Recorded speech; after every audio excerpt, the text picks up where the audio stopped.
주제를 바꿔보는데 넘어가자고 말씀하신 이유가 이번엔 국민의힘 얘기를 안 할 수가 없는데 여러 발언으로 논란을 빚던 노재승 국민의힘 공동선대위원장 결국 사퇴를 했습니다.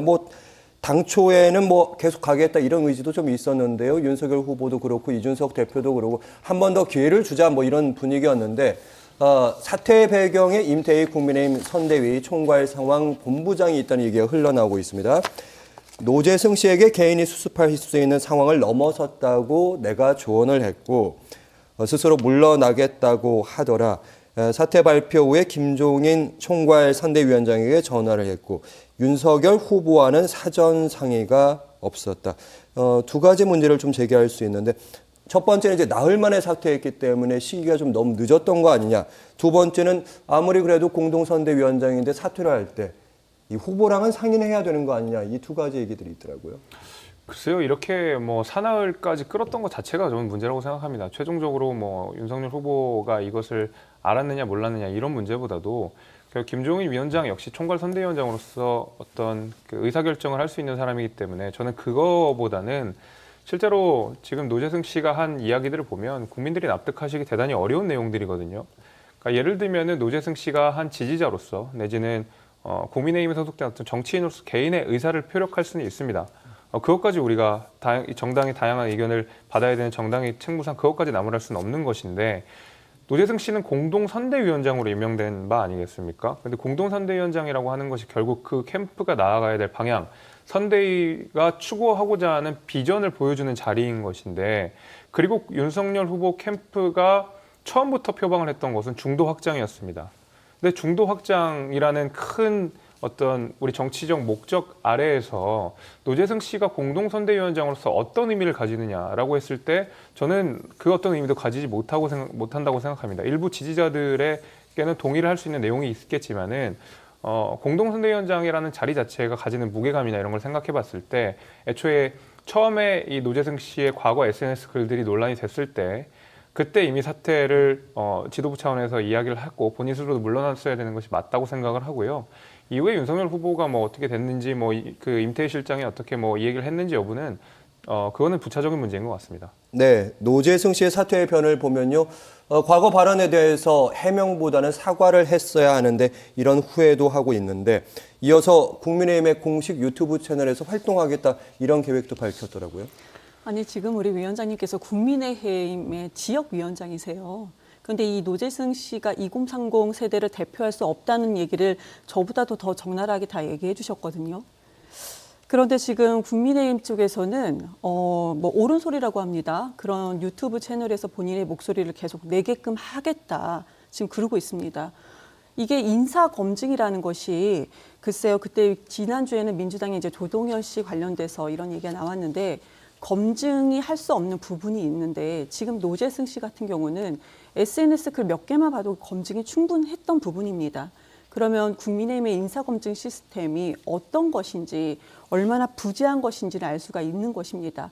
노재승 씨의 그런 부분의 공동선대위원장 자리는 민주당 청년들뿐만 아니고요. 그냥 국민의힘을 지지하는 청년들 사이에서도 우리 위원장님 포함해서 이 부분은 다 잘못됐다고 얘기를 하고 있습니다. 그런데 국민의힘 내에서 지금 사과 한마디 나오지 않고 있습니다. 본인들의 인사검증에 대해서 문제점이 있는 부분에서도 얘기 한마디 나오지 않고 있어요. 오히려 2030을 대표해서 옳은 소리 본인의 국민의힘 사이트 그러니까 국민의힘 유튜브 방송에서 노재승 씨의 목소리를 꾸준히 내게끔 하겠다 지금 그러고 있는데요.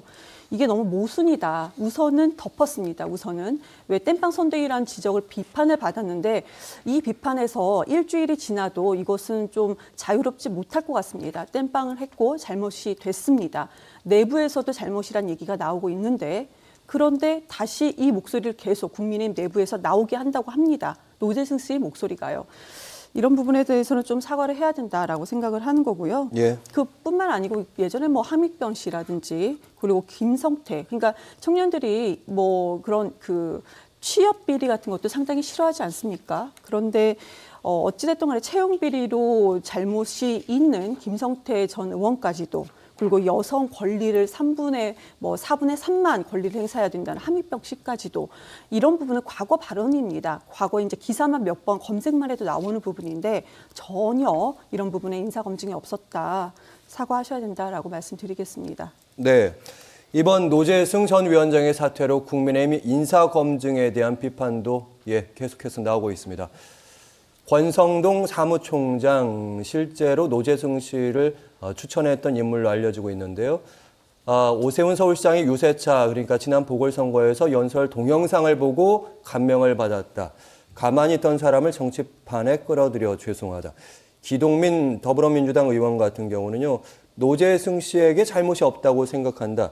그의 세계관에 국민의힘이 맞다고 생각하니까 그를 발탁한 것이 아니겠느냐. 이렇게 입장을 내놓고 있습니다. 일단은 이 부분은 김재섭 위원장님께서 권성동 사무총장의 발언을 일단 이런 분을 영입해서 국민들께 죄송도 하지만 노재승 씨에게도 좀 유감이고 미안하다 이렇게 밝히고 있는데 어떻게 받아들이십니까?